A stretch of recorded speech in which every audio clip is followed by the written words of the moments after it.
All right, you are in the right spot if you are looking to increase your pedagogical gain, but also get the resources to make math moments that matter in your class every single day. Let's go in this video.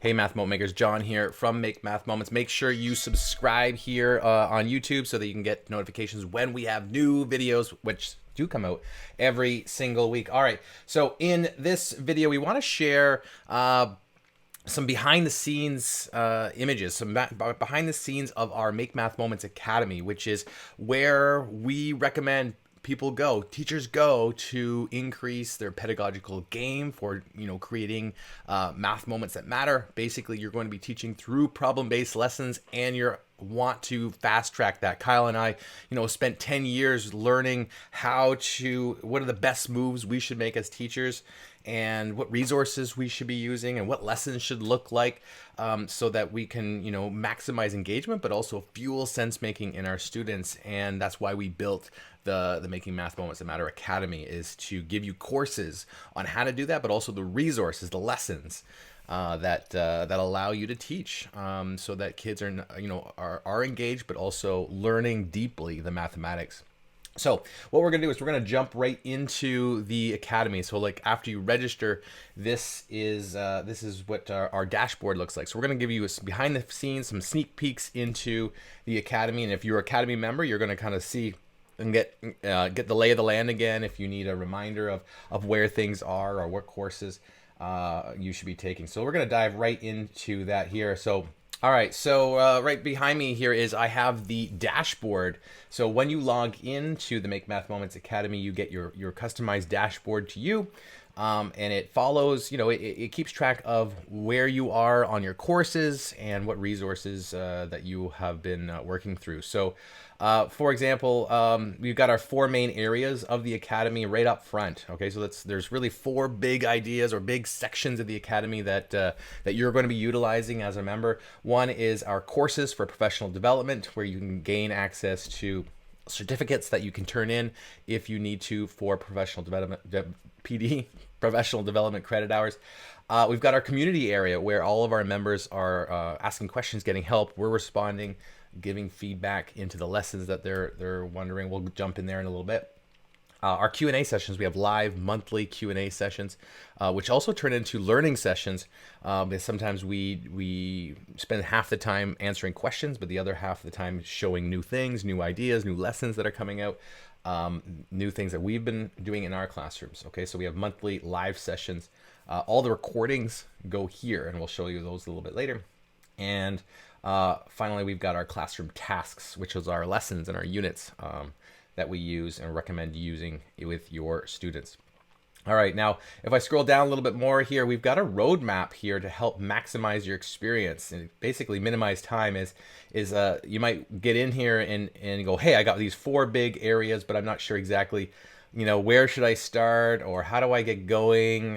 Where do I look? That's the roadmap is for. So the roadmap is kind of like what I'm doing right now. It kind of walks you through how to navigate the academy, but it's in different sections here. So the first section is getting started, and if you click through into this getting started part of the roadmap, basically it just talks about, hey, join in the academy, introduce yourself. You can mark that complete. You can set yourself a goal. We always recommend setting ourselves a goal.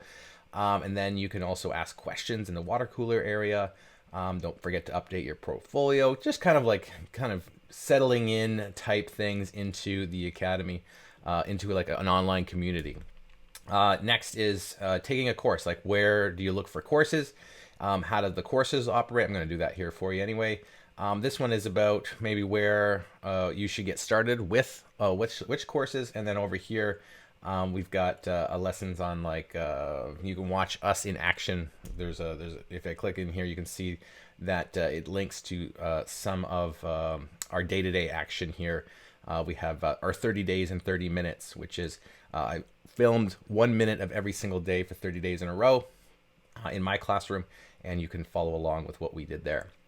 All right, so what we're gonna do is we're gonna jump back to the first kind of big idea here, which is courses or professional development courses. You can click here, or in the top navigation bar here, you can click courses and workshop. And if you enroll in our courses, or sorry, in the academy, you get access to everything here that you're seeing. But also, it's possible that you took or are taking or plan to take our 12-week online workshop, which is a separate workshop. It's not included in the academy, but the idea is if you're in that workshop and you're an academy member, you get access to that 12-week workshop indefinitely as long as you're an academy member. The 12 weeks is lifted at that point, and you would access it here. It's all in the same kind of area. You would see it, that course here in your courses if you have it. And you can always add that course up here by adding one of our flagship 12-week programs. All right, so the first thing we have here is also to streamline your thinking here. So we've got something PD Pathways, which is relatively new to the Academy. We've introduced PD Pathways in the last, say, few months. And the idea behind our PD Pathways is to get you to a goal. And if you're looking to build resilient problem solvers, like a lot of us are, if I click here, Learn Now, it gives me a selection or a progress of which courses I should do in what order. Because there are a lot of courses here in the Academy. We'll go through that in just a moment. We'll go back to the courses. But in this pathway, we got a little bit about what you're going to learn, who can access it, which is Academy members.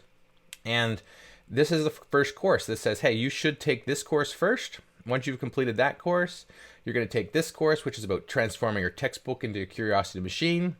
And then you're going to take and listen to our session from the virtual summit from Peter Liljedahl and Judy Larson on building thinking classrooms. We highly recommend that conversation.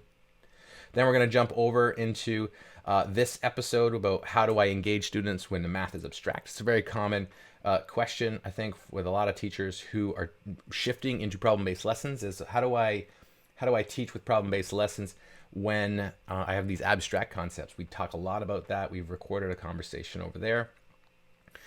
If you are still into this distance learning or maybe a hybrid learning model, we built a course all around distance learning from last year and this year. Then we recommend having the spiraling course, which is about spiraling and interleaving concepts versus mass practice. We have it down here near the end, so we would rather you go through some of these courses up here before you get into the spiraling course. And then finally, we have an assessment course, full course on assessment. It's a multi-module course here with case studies and interviews. Full course there on assessment. Let me just open that assessment course up just to give you a sneak peek of what a course looks like. All courses look the same.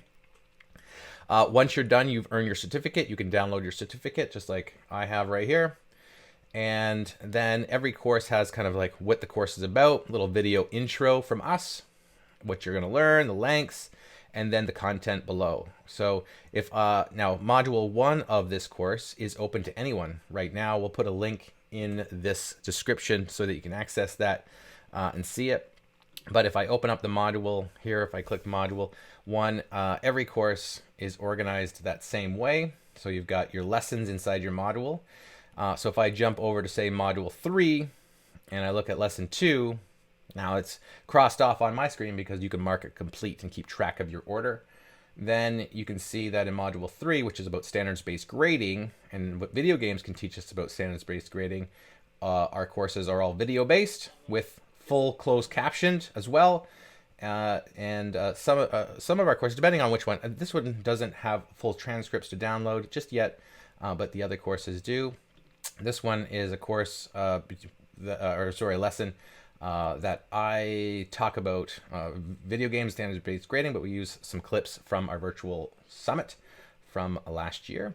And then you can see that there's lots of discussion happening around lessons right on the page here. So that's what's happening here with our members.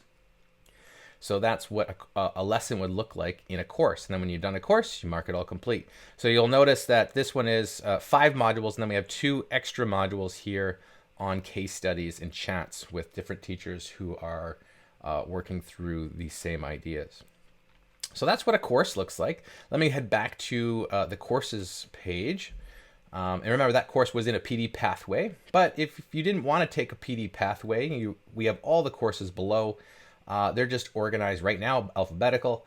That's why the PD pathway is quite nice, is that you get kind of a suggested progression on which courses to take when. So here's another course on technology, like are you picky enough, how to choose the right technology. We've got our course on how to start the school year off right. We've got our course on the fundamentals of mathematics. Our course on spiraling. We've got some of our past webinars. This one was the tortoise and the hare. We have all of our podcast episodes as a course, which then you can get certificates for. So you can get credit for using your listening towards professional development credits for yourself. So we have all the podcast episodes there, and you can get a certificate once you listen. So that's what the courses look like. So they're all, and also just as a heads up, we have all of the virtual summit sessions from the last 2 years. So basically each of these is a year's worth of professional development videos from all of the sessions from our 2 conferences that we have run over the last 2 years. And we run one every November. So we have that one coming up this November we've already got a great lineup for you. It's going to be amazing this coming November. But in this one from last year, you can see that, hey, there you can watch Chris Lesniak's Up for Debate. You could watch Marion Small's session on Think the Math. You could watch Dan Meyer's session on Connected Creative Classrooms. You could watch James Tanton, or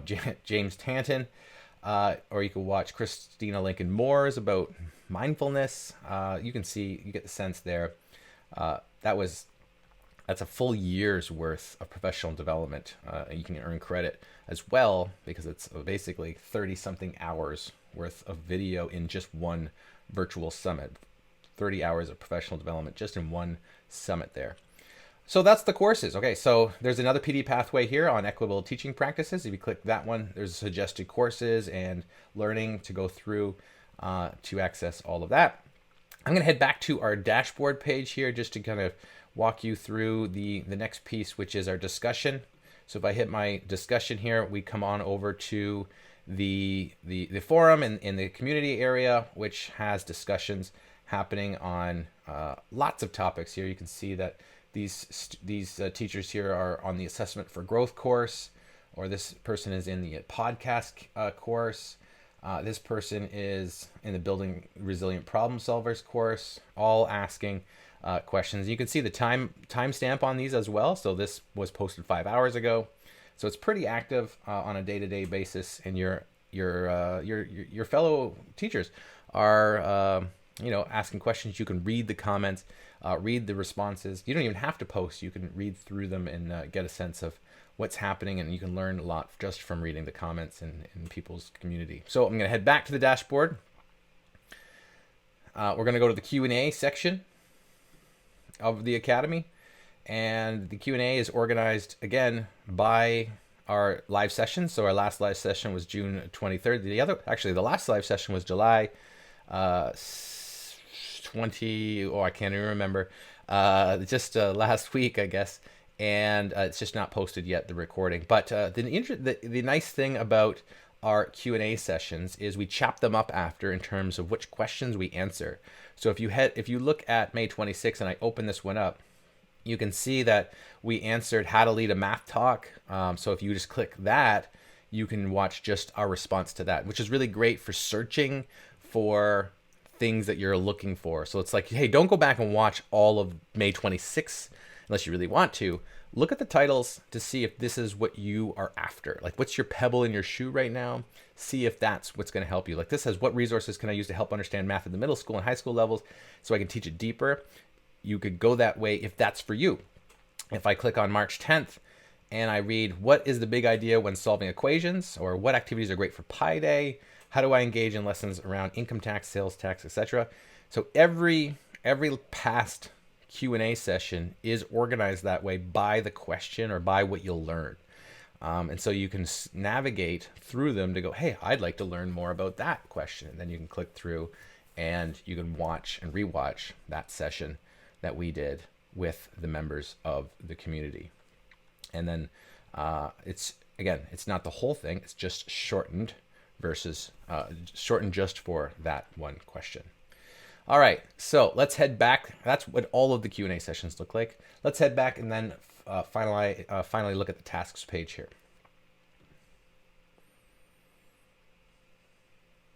All right, so our tasks page has all of our units and our tasks, our lessons, and as a member, you get access to all of this, plus all the teacher resource guides, plus all the student handouts. So if I head to the latest one as of now, which is planting flowers, you can see this. It always brings you to the Spark tab, which is what you could run with your students, but we suggest you definitely head to the Guide tab to read about the task, to see if this is the right one for you.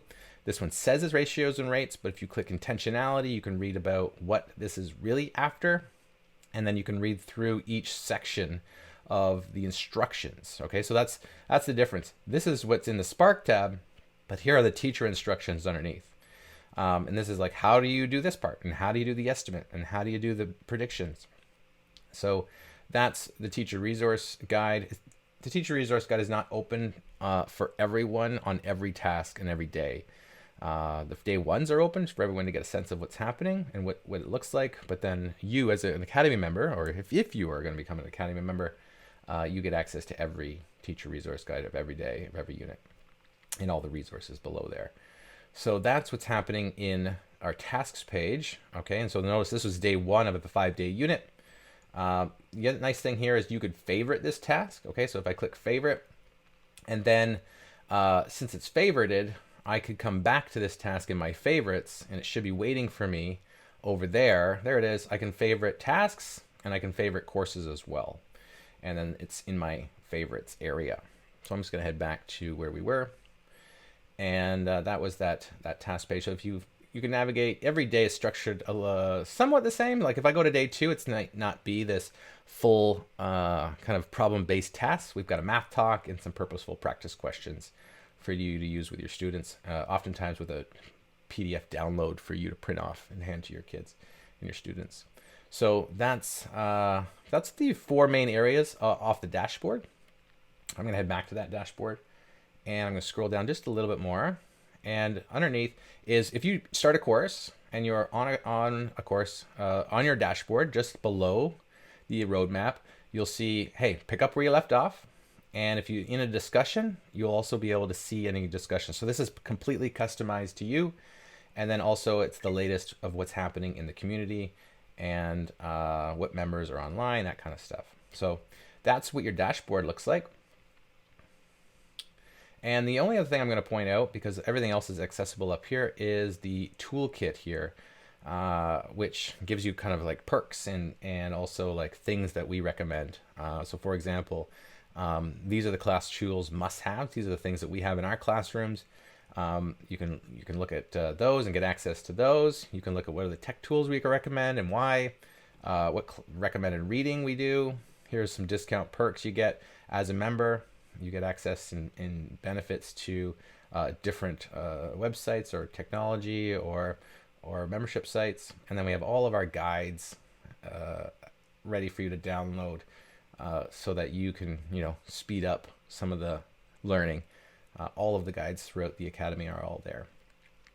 Now, the only other thing I'm going to point out is that there are 2 memberships of the Academy. So if I head on over to makemathmoments.com/academy, this is your information page about, if you're not an Academy member, what the Academy is all about.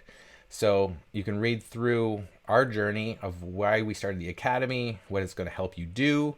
And finally, you get to like a choice here, right? So you've got this light membership and the premium membership. So what I've shown you about courses and tasks is the premium membership. Now, the light membership is just tasks only. Okay, so if I head back to my dashboard, the dashboard will look slightly different if you're a light member, because you're not going to have access to the courses. Because maybe you're like, you know what, John, I feel like I'm in a good spot to run my lessons. I just would love to have access to the lessons and the units that you're producing, because I've already learned a lot about running these and feel pretty confident about running these tasks in my classroom. So, hey, it might not be for you. That's fine. We are completely fine. And we actually want that because, hey, if you're making math moments in your class, the math community is better off. Students are better off. So if you just want the tasks, you won't see all of these things because these are all catered to the courses in the community. You would just get the tasks. And so you'll see some tasks here. So if I head to the tasks page, you get your own dashboard as a light member, but you will see some tasks instead. So you would have access to this page, and then you can still favorite them and all that kind of stuff. You'll access your favorites, all that kind of stuff still. But you get the same benefit as the other members with the teacher resources and the teacher guides and the downloads, all of that. The only thing you don't get is the other areas of the academy, like the Q&A, the community, and the courses for professional development upgrades. So that's the difference between these two. Okay, so those two different programs. All right, so I think that's it for me. So if that was helpful, or if you are, like, hey, I got some more clarity here, we wanted to give you a behind the scenes look into the academy, a sneak peek. Be sure to subscribe here on YouTube so that you can get all of our videos and keep learning. We're all about making math moments that matter, and we will see you in our next video.